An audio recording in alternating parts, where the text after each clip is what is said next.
So greetings. So today what I'm going to speak about is about the soulmate. I've spoken a lot about the twin flame, but this time I'm going to speak about what the soulmate is and what the soulmate is not and how you can recognize them. I've got 25 points to cover.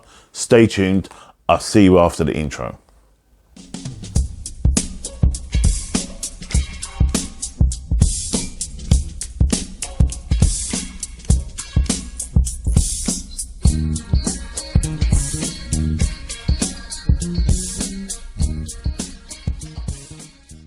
So greetings, my name is Jay. I'm from Karnak Holistics, where we learn together and we grow together in the sight of God. So today I'm going to be speaking about the soulmate. I've spoken about the twin flame before, so this time I want to go a bit more in depth about the soulmate. I've got 25 points to cover, so let's just jump into this. So the first point is the soulmate can be your best friend.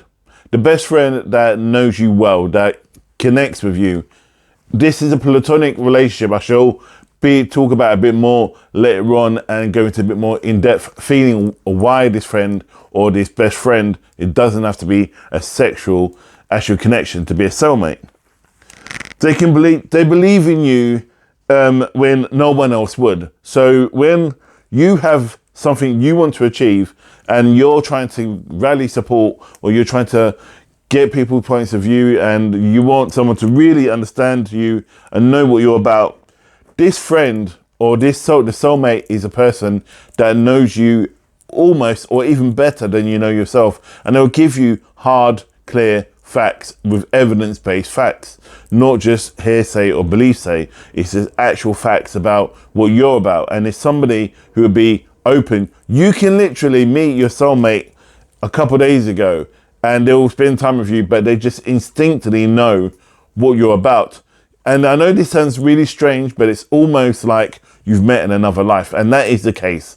That is the case. And again, as I said, it doesn't have to be sexual. It can be platonic, which means you don't have to actually sleep with a person in order for them to be your soulmate. Second point is they encourage you to be a better version of you. Now, that is important. Now, a lot of people try to control and try to get you to be what they want you to be. And then they say, oh, I'm your soulmate. That's not your soulmate. Your soulmate will encourage you. So let me explain something about coaching and counseling, because this is the best way to explain it. So coaching will give you advice and guide you. Counseling will help you to find the established route, cause or direction. So the counselor will reflect back. This is what your soulmate would do. Your soulmate would not necessarily tell you what to do. They would actually reflect back to you, but that's not like you. But remember when you did X, Y, and Z and how successful that was? Then if it was, for example, if you were going to a coach and you was going to a normal friend, they'll go, yeah, but I see you doing this because I'm sure you've done it before. You see the difference in the energy. And I'm not saying that's how coaches talk, but I'm just trying to explain that's how it'll be more of a holistic point of view, because the soulmate comes from a different wave level. They don't judge you either. So if you are coming out, or if you are wanting to travel, if you wanted to give up a job, you wanted to give up a relationship, that person will not judge you. They will support you no matter what. Even though they may feel that what you're doing is crazy and not right, they will still support you. Not because they don't care. They'll give you your opinion. They'll give you their opinion, as I said earlier, but they would turn around and they will support you even if they feel what you're doing is wrong, because they want you to, it's about you growing and you having an expansion of your true self and you come into line with your true self. The other point is they won't tell you what to do. They will just listen. They will listen. Let me just rephrase that a bit. When someone listens to you, they just listen to you and go, okay, yeah, okay. When someone hears you, they'll be reflecting back to you. So you may go to them, I really want to go and travel throughout Europe, but I don't really have the money, and I'm really stressed, and work is like this and work is like that. A soulmate would go, you know what, I think you should do it. You have the capabilities to do it. Even if I come with you or you go on your own, keep in contact to me, or I meet you at certain points around Europe, they would always support you as you're going through. They would not turn around and sit in judgment of you. My next point is they don't have to be, as I said, they don't have to be a lover, or they can be a friend. So again, the soulmate is on a different vibration. Yeah, it's on a different vibration. The vibration is that it comes from a soul level, the spirit level. It doesn't come from you meeting someone and then they just know you over a period of time. Now, let me just say something. You may know someone I know a good friend of mine, Tanya, we was in nursery together. This is how long it was. And we're in contact again now. So we've been knowing each other now for about 4 or 5 years. But instinctively, she would get me. Yeah, because remember, when I was younger, she knew me when I was 3, up until the age, I think I was 11. So I saw her day in, day out. She was a really, really good friend of mine. And so when we come into contact, it was really strange to say that we just fit into the groove. There's nothing sexual about it. We're like brothers and sisters. And I would call her up and go, Tan, blah, blah, blah. And she'd go, I'm feeling this, Matt. I'm feeling this. This is what's going on with you. This is what's going on. This is what I feel you should go. So why do you feel that way? And I go, Jay, just go and try this, and do you want me to, should we meet up? And then she would sit and she would listen. Yeah. And it's the same with my best friend, Denise. She would do the same with me. She would just sit, not in judgment. She would sit and listen. And then she go, even though she may not, you see sometimes she may not agree with what I'm doing, but she will support me because she knows who I am and what I'm about. So that's what a soulmate is all about. So soulmate, as I said, doesn't have to be about sex. Everybody's this misconception out there that soulmate, you have to sleep with a person. That's not the case, right? You don't have to have sex with a person for them to be your soulmate. You can find a soulmate who is your lover. I suppose that's a good thing. But what happens if you break up? And I guess you're probably thinking, if it's your soulmate, would you break up? Not necessarily. Sometimes people grow apart.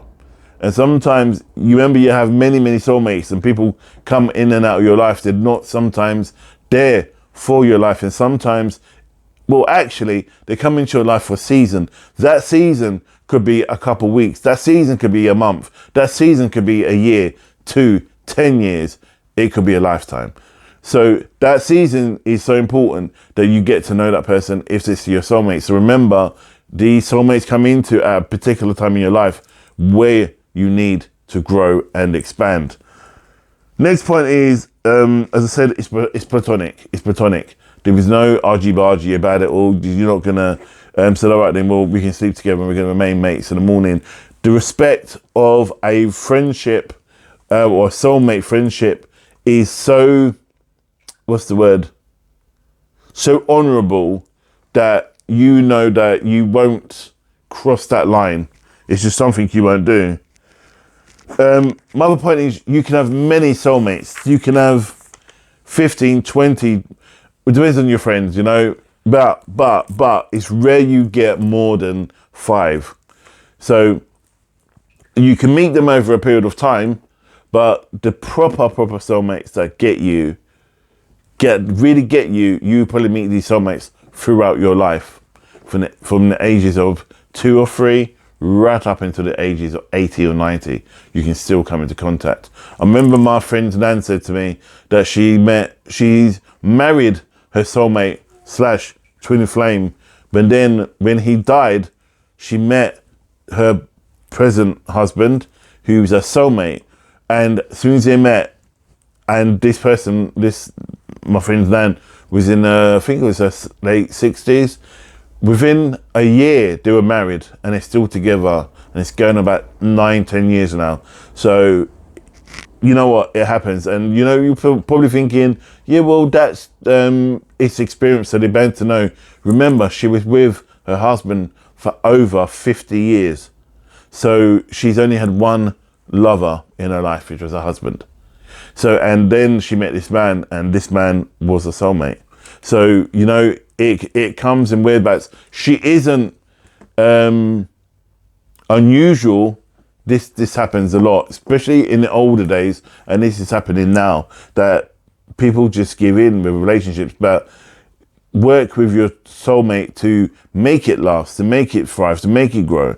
This is what they are there for. Next point is that you would know. You would just know these people, man. You know what? I mean, people get, how would I know if they're my soulmate? Listen, people, listen.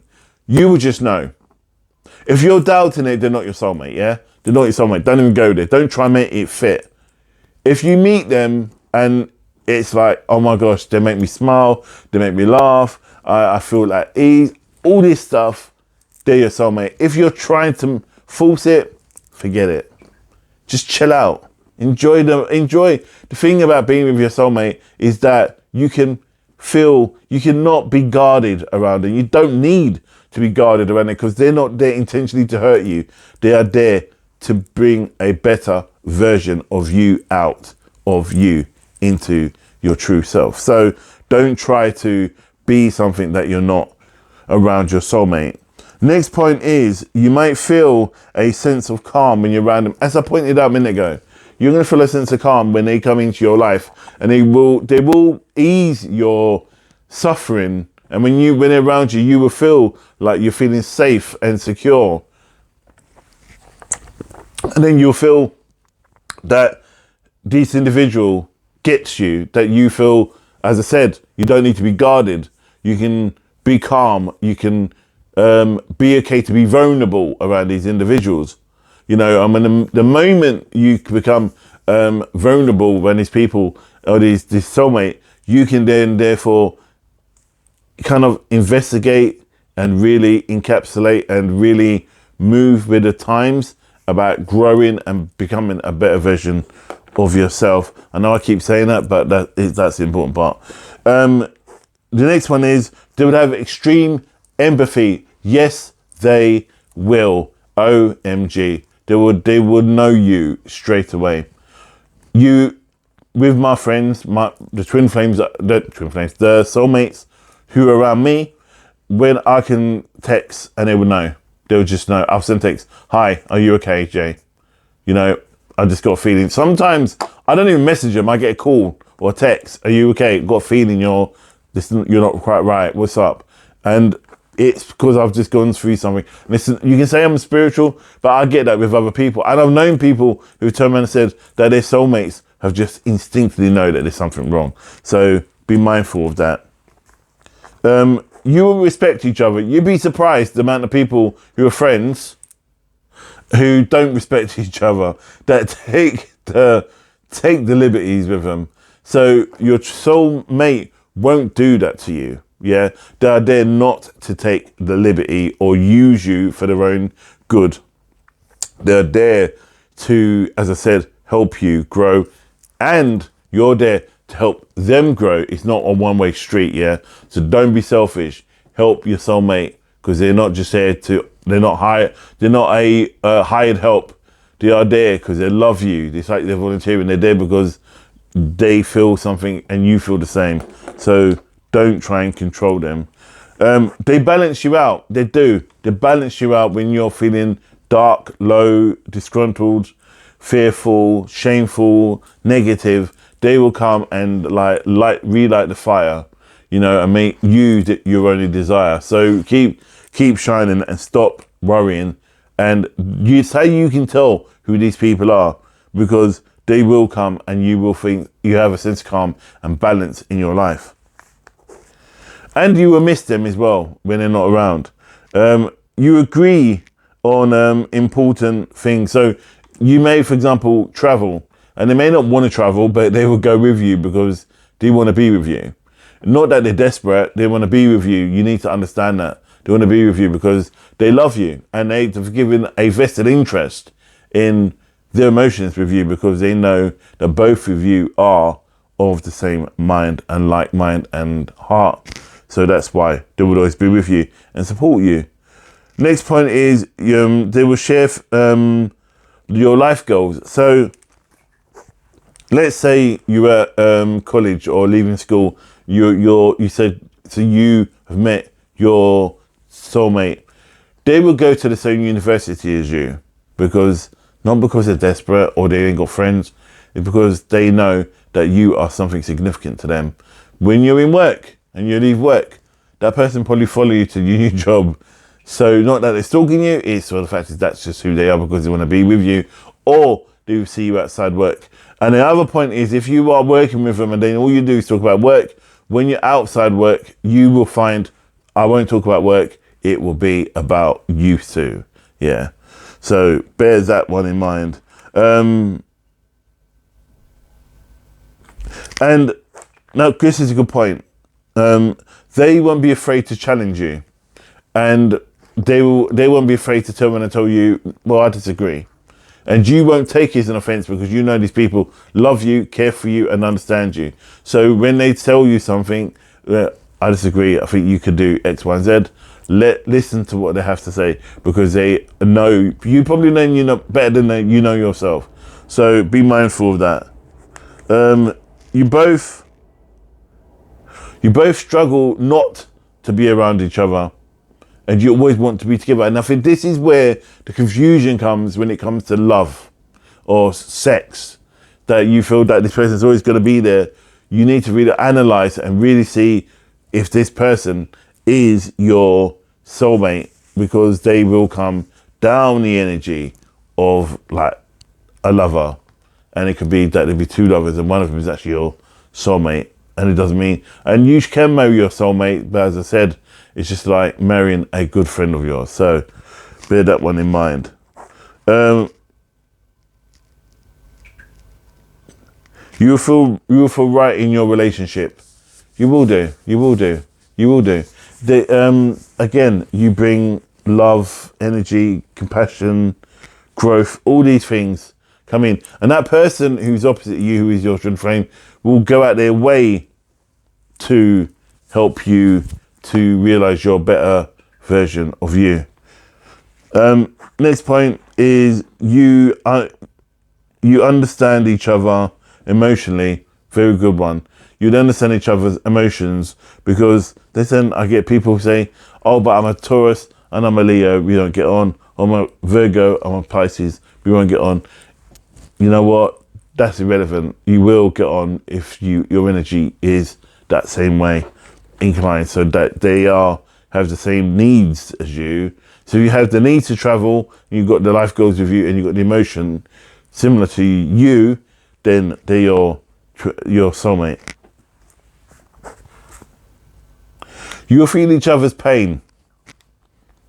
My soulmate, I know when there's something wrong, and people say I'm psychic. Yeah, you can do, but I just know when it's a whole different level of stuff that these people, with this person, will come in and support you. The next point is you'd have intense chemistry.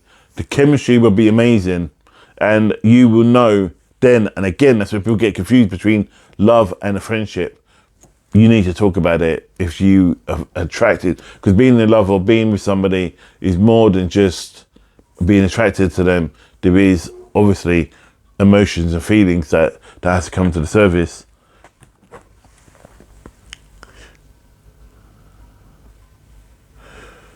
There will be the security within your relationship. So if you're struggling to be in a relationship and you want one, they will be the one that secures it, brings balance into your relationship. And my final point will be, you always want to be around them, as I mentioned earlier. And it is so true that you find that even though you're not with them, you always want to be in contact with them. And that's what makes your heart stronger, and how your emotions come fluid and is more open and aware. So I hope that's helped. That's 25 points covering the soulmate. And what I'm going to do, I'm going to see you in the next video. Thank you very much for being here, and God bless and namaste.